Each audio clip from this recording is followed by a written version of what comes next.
Well,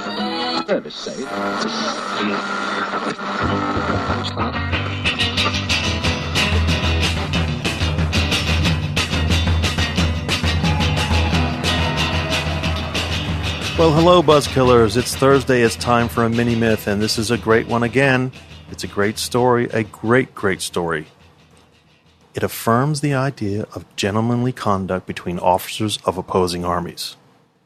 What's the story, you ask? Well, here it is.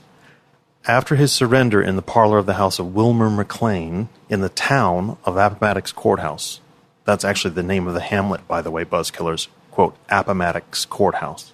Name of the town, not the courthouse. In April 1865, Confederate General Robert E. Lee offered his sword, right, his ceremonial sword that he carried around in his dress uniform, to Union General Ulysses S. Grant. Now, Grant, in a gesture of reconciliation and honor between two officers of formerly opposing armies, refused to accept it. That's the story, anyway. And it would fit nicely later on with other stories of reconciliation and forgiveness between the blue and the gray. So it got repeated over and over and over again. Alas, Buzzkillers, it didn't happen. Despite romantic press accounts that spread after the war, Lee never offered his sword to Grant. And Grant, obviously, couldn't refuse it or return it.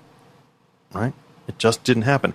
In his memoirs, Grant wrote, quote, "The much talked of surrendering of Lee's sword and my handing it back, this and much more that's been said about, is the purest romance."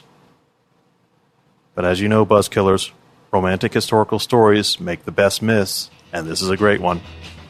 Talk to you next week.